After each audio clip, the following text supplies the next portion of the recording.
permanente, celle de partager l'évangile.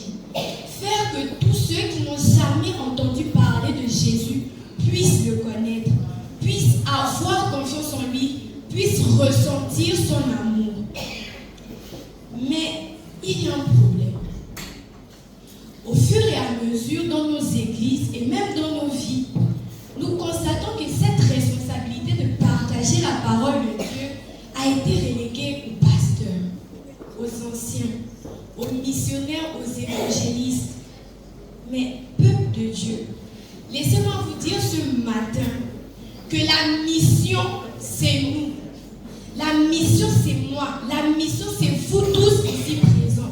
Ce n'est pas une mission réservée aux élites spirituelles, non. La mission, c'est vous tous ici présents. Tous autant que vous êtes. Le Seigneur nous a donné un ordre clair et il attend des résultats. À son retour, il nous demandera ce que nous avons fait. Quels sont les résultats à cette mission qu'il nous a donnée? Alors, dans le monde, et en particulier dans notre entourage, il y a des âmes qui n'ont jamais entendu parler du Christ. Que faisons-nous, peuple de Dieu? Avons-nous oublié notre responsabilité? Le monde n'est pas seulement assoiffé d'espérance. Le monde est affamé d'espérance. Et cette espérance, nous la détenons. Nous devons aller dans le monde et dire que Jésus est vivant. Jésus est amour. Jésus sauve encore aujourd'hui. Il est avec nous jusqu'à la fin du monde. Nous ne sommes pas seuls. N'est-ce pas là une bonne nouvelle? Alors pourquoi ne pas la partager? Ellen White nous rappelle dans Actes des Apôtres, page 9, que l'Église est l'agence désignée par Dieu pour le salut des hommes. Et elle a été organisée pour servir. Et sa mission, c'est d'apporter l'évangile. Matthieu 5, le verset 14 nous dit: vous êtes la lumière du monde. La lumière est claire. Alors vous qui m'écoutez ce matin, qui éclairez-vous? Que faites-vous avec la lumière que vous portez?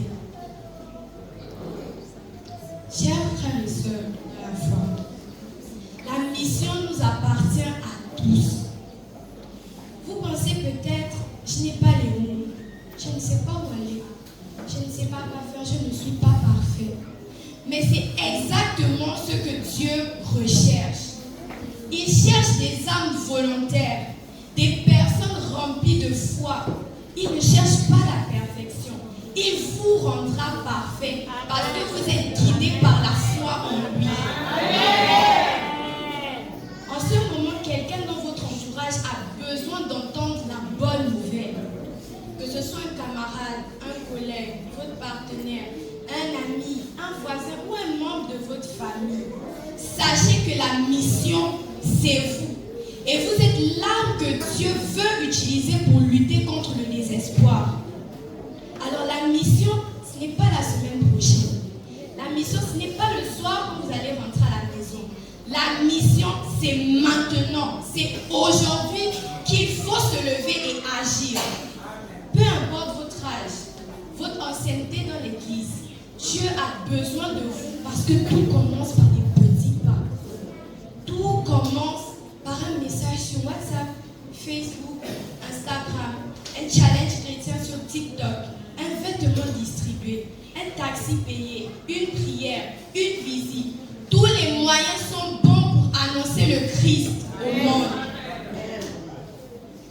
L'Éternel nous a placés dans ce moment, dans cette génération, pour une mission précise. Faire la différence. Le temps de la tiédeur et de l'indifférence est fini. Dieu nous a donné un but. Et ce but, c'est d'annoncer le message adventiste dans le monde entier en cette génération. Amen. Alors, chaque minute d'hésitation est une potentielle âme que nous perdons, les amis. Aujourd'hui, si ta vie est un témoignage,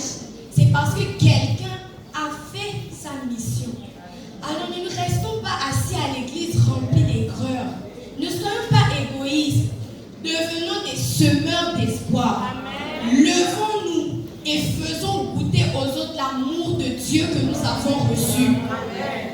Pour que ces personnes-là qui n'ont jamais entendu parler du Christ ou qui n'ont pas encore pris conscience de l'amour de Jésus puissent se lever un matin et venir te voir pour dire: Maman Chimène, c'est grâce à toi que j'ai connu le Seigneur. Ce n'est pas un bon témoignage? Alors levons-nous, car la mission, c'est nous. Pour conclure, si quelqu'un dans la salle s'est reconnu dans une parole de cette petite méditation, sache que tu es la mission. Alors je vous invite encore une fois de plus à aimer le Seigneur et à prendre part au mandat éternel qu'il nous a donné. Dieu attend des résultats. Dieu veut des résultats et Dieu nous questionnera sur ces résultats. Alors certainement, tu n'as pas eu le temps de considérer cette mission au cours de ta vie. Sache que Dieu t'invite aujourd'hui à te réengager dans son œuvre afin d'honorer à son ordre en allant partout dans notre entourage, dans les endroits où nous sommes confortables et dans les endroits reculés où l'on n'a jamais entendu parler de l'amour de Christ. Allons-y partout, touchons des cœurs, ramenons des âmes avec les petits pas que nous faisons au quotidien, afin que lorsque Jésus reviendra, nous puissions être ensemble et heureux au ciel. Ne voulez-vous pas aller au ciel avec les membres de votre famille? Alors partagez la bonne nouvelle de Christ. Ce matin, peuple de Dieu, je souhaite que le Seigneur vous accorde la force, qu'il vous donne le courage, qu'il vous donne le désir de partir où vous n'êtes jamais allé et d'aller où vous êtes déjà allé pour continuer à semer la graine de la mission que Dieu nous a donnée. C'est dans le nom